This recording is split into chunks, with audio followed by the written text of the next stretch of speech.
Welcome back to the channel, welcome back to our Fallout 5 series, and in today's episode we are going to throw some really wild stuff out there, some stuff you might not have thought of, and we certainly haven't seen at least one of these ideas in a full Fallout game before. And yeah, we'll also talk about the skill tree. Let's do it! Okay, so let's just quickly go through the guidelines again. Because this is a series of videos, I'm sure some people might click on the second or the third video first or whatever. So this is really designed as a forum to discuss and prompt opinions on what a new Fallout may look like. In this video or this video series, we're referring that as Fallout 5. My role in this is to put forward aspects of the game. I'll give an opinion on various aspects of the game, and I will do that to prompt discussion. Feel free, if you have a different point of view from mine or you slightly disagree with me, to disagree, that's fine, but please do that respectfully and respect the other members of the community who are also making comments. Also, as I said in the first video, this is not a video that is designed to either defend or attack Bethesda in any way, so please, if that's what you want to do, then you may well have to do that somewhere else, because any derogatory comments will not show up in the feed and will be deleted straight away.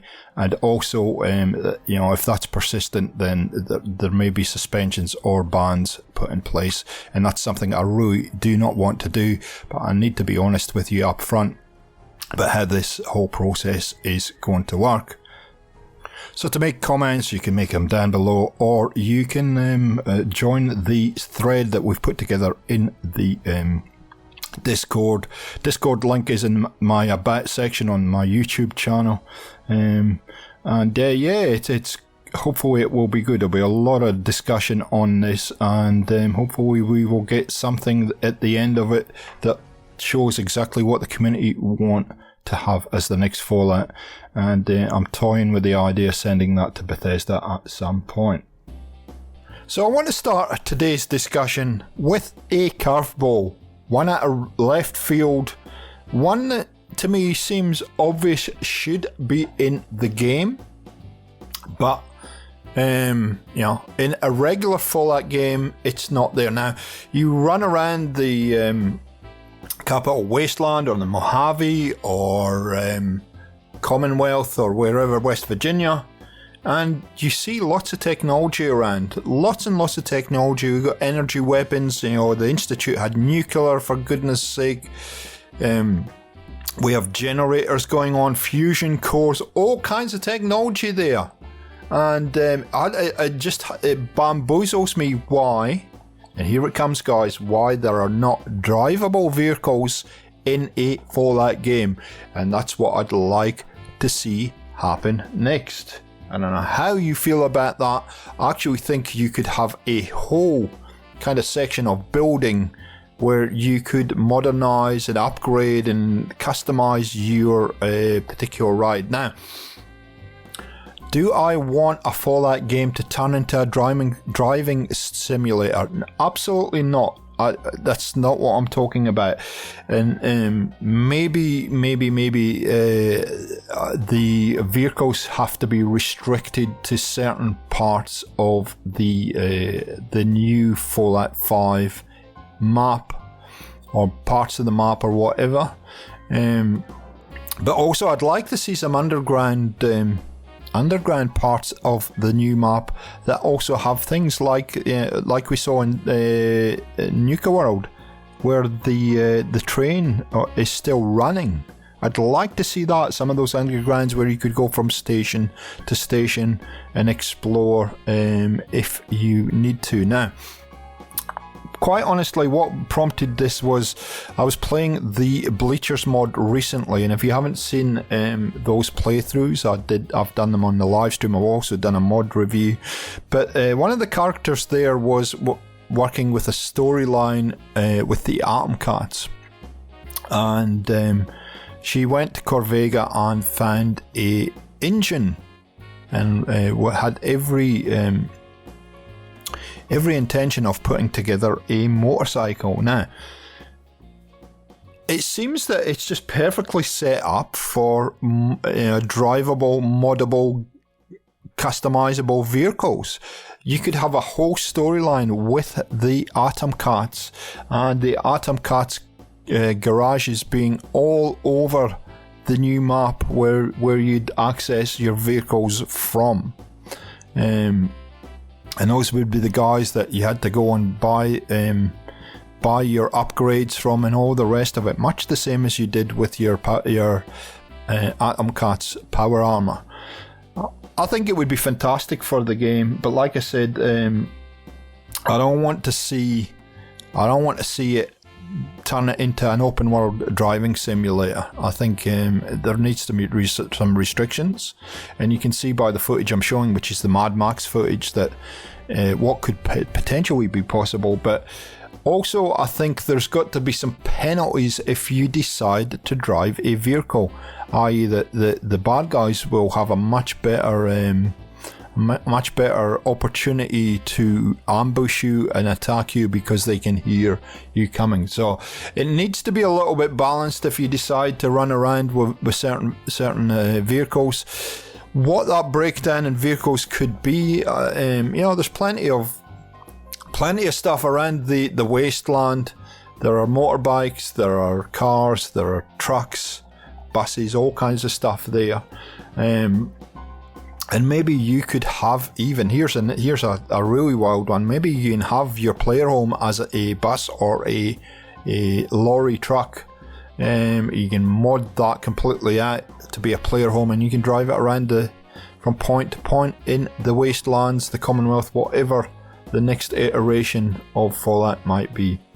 Really interested to hear your ideas for this and what would be possible, but I think it would add another element to the game that we haven't seen before.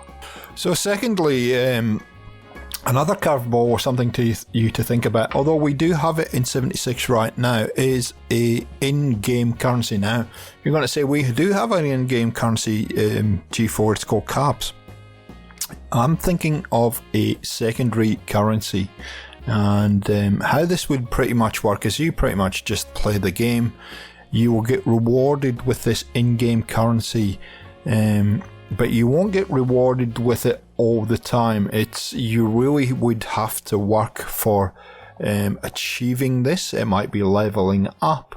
It might be going into dangerous areas or exploring. It will find you this currency, and so it isn't that easy to get a hold of, similar to what they have in 76 as far as the atoms, I guess, are concerned. But this in-game currency would be used to buy unique goods or items or weapons or armor or whatever it might be.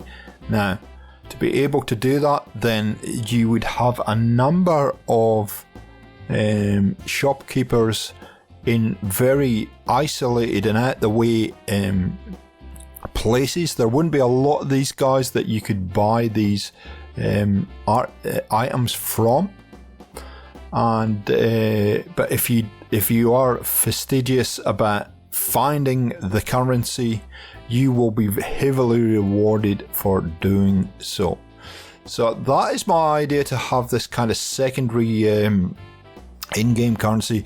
A lot of games do this, and it allows you, and one of the things that I see with Fallout, especially Fallout 4 at this point, is you get to a ceiling where you can no longer upgrade weapons, you can no longer upgrade your armor, and I just think it lends itself to something else, and we will talk about this a little bit further when we talk about weapons and armor, but it just lends itself to being able to find some unique items.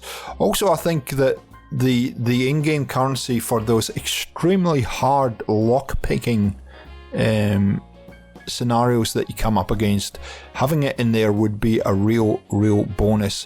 One of the frustrations that I find is when I maybe pick a master lock, for instance, or advanced lock, I don't really feel satisfied in some of the loot that I uncover, and I think an in-game currency could possibly be a way of just changing it up and make it a little bit more satisfying, and encourage you to go after some of this harder areas to get to and find and investigate and explore, because you are going to be heavily rewarded with this in-game currency, and then you're going to be heavily rewarded in getting fairly unique items.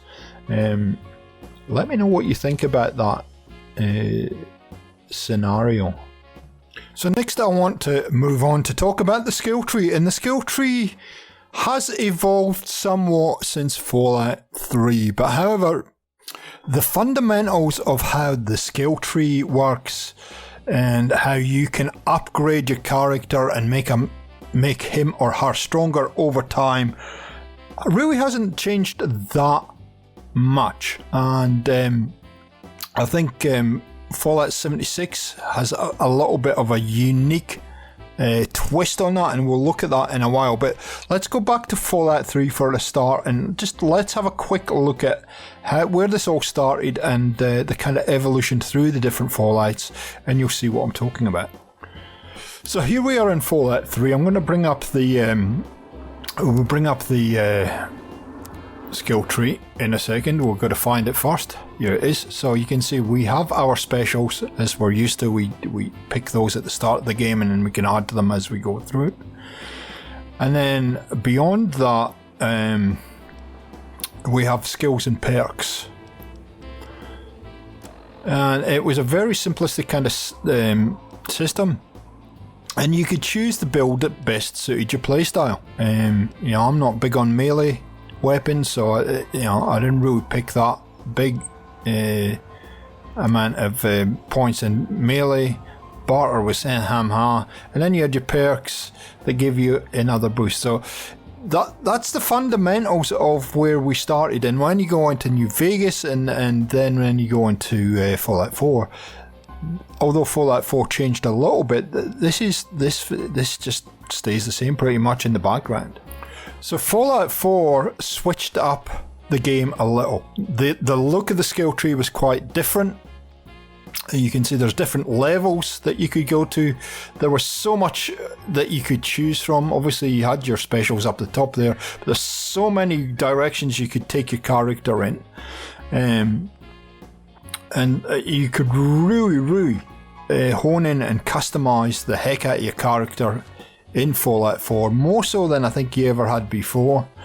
The nice thing that I liked about Fallout 4 was the collectible element, that you suddenly got out into the environment and you started collecting magazines and you started collecting your bobbleheads, and that gave you a buff to your character and rewarded you for playing the game and exploring every nook and cranny.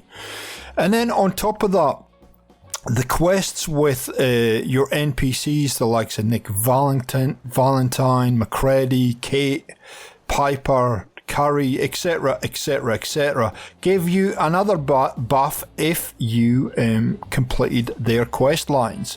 And I thought it was that system that they came up with in 4 just added more depth to the skill tree than we'd ever seen before, and I actually enjoyed it a lot. And I think what Bethesda done well in Fallout 4 is they integrated that whole skill tree into the game much more into the main quests. The settlement building element of the game, you couldn't do certain things or have levels of shops unless you played through the game and upgraded certain things. You couldn't upgrade your armor, you couldn't upgrade your weapons unless you spent the points to do that, if that's the direction you wanted to go. So I think they done a very, very good job in changing the skill tree up a little in Fallout 4. So now we come to Fallout 76, and again, the skill tree is going to a completely different place, because what they've done in this scenario is they've linked all your special abilities to different perks. So all the different cards that you could get along the way were linked to strength and endurance and etc. However, your build was limited to a certain amount of points. Gone were the days where you could just keep playing the game and earning skill points and adding and adding and adding. The bobbleheads are still there. The bobbleheads were used in a completely different way in 76, and also your magazines were used in a completely different way in 76. So this was quite a different skill tree, a different way of looking at it. And I guess the question from my point of view is, what is the skill tree that you would like to see in a future Fallout game? Do we want to go down this route of 76, where you have a limited amount of points, but you can reset your character and you can try different builds, or are you much more aligned to the traditional kind of Fallout 3 New Vegas type of thinking, with the kind of upgraded version that Fallout 4 offered us, with maybe some enhancements beyond that? It's an interesting one, and I think from my point of view, I think Fallout 4's, the way that they integrated Fallout 4 skill tree and perks and special abilities into the game, for me, is my preferred choice. I just think they did a tremendous job at building a lot of depth and a lot of flexibility into that system. I'm not a huge fan of the 76 system, but I know a lot of people love that system because it just gives you the flexibility to try different things and have different characters with different builds. And yeah, you can really build some kind of really kick-ass builds in that system, and just amazing, and do some amazing things with the game. So here we are again at the end of another episode of the Fallout 5 What You Want to See from Your Next Fallout Game episode. It is an absolute pleasure to do these episodes, and the community support and the ideas that so many of you have. Please make sure that if you're enjoying this series and you tune into the Great Fallout Debate, which is a roundtable discussion on content that we're putting out in these videos, where we look at the content or the points that have been raised on aspects of the game, and we expand upon them, and we invite community members from the Fallout universe to come and give their opinion. That's a really fun stream to do. We do live stream that generally on a Tuesday night Eastern Standard Time, North American time, and yeah, it's amazing how many different points of view you actually get of the community. I get really enthusiastic when it comes to making these episodes, and thank you so much for all your contributions thus far. I hope you're enjoying the series, and we'll catch you next time on Gaming for XP. See ya.